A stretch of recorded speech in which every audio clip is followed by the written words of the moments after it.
नमस्कार, मैं डॉक्टर आनंद जयंत काले, कंसल्टेंट प्लास्टिक सर्जन और डायरेक्टर लेक सिटी हॉस्पिटल, फिर एक नए वीडियो के साथ आपके सामने उपस्थित हूँ।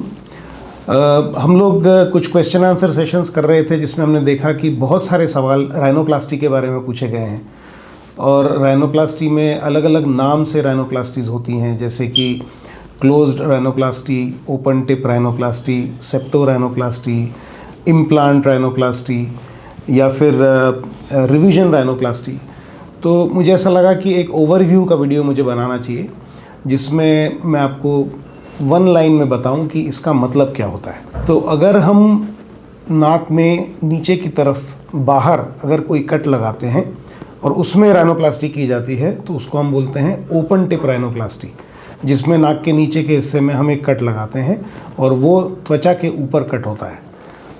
एक क्लोज्ड राइनोप्लास्टी अप्रोच होती है जिसमें हम नाक के अंदरूनी हिस्से में कट लगाते हैं और सूचर का निशान बाहर कहीं भी नज़र नहीं आता, उसको हम बोलते हैं क्लोज्ड राइनोप्लास्टी। कई लोगों ने सवाल पूछा है कि सेप्टो राइनोप्लास्टी क्या होती है।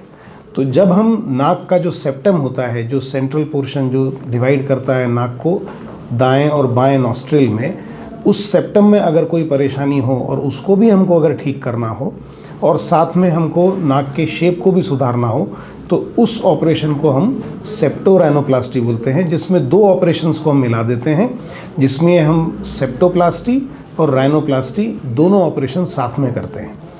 एडवांटेज ये होता है कि सेप्टो राइनोप्लास्टी में हमको सेप्टम का कार्टिलेज में इस्तेमाल करने के लिए मिल जाता है।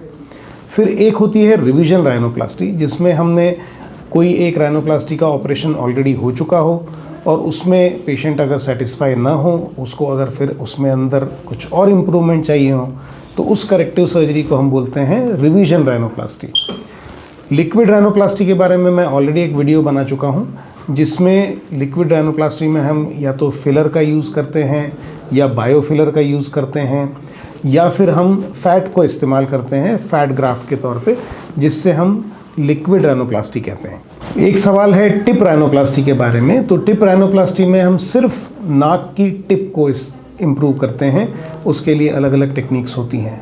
तो ये नाक के अलग अलग हिस्सों को रिपेयर करने के जो मेथड्स होते हैं, ये कोई अलग अलग विधाएं नहीं होती, ये सब पहले से डिसाइड होता है। पेशेंट की नाक का पूरा शेप का आकलन करते हैं, पेशेंट से सवाल पूछते हैं कि वो पर्टिकुलरली किस एरिया में वो इम्प्रूवमेंट चाहता है और फिर उसी एरिया को सुधारने की कोशिश की जाती है। तो ये एक ओवरव्यू हुआ जिसमें मैंने अलग अलग किस्म के जो इस्तेमाल किए जाने वाले टर्मिनोलॉजीज़ को हमने यूज़ किया है। फिर एक स्पेसिफिक राइनोप्लास्टी के साथ मैं नया वीडियो बनाऊंगा। अगर आपको कोई उनमें सवाल हो तो आप पूछ सकते हैं, और किस तरह के टॉपिक्स आप चाहते हैं मैं कवर करूं, उसके बारे में आप मुझसे कम्युनिकेट कर सकते हैं। नमस्कार।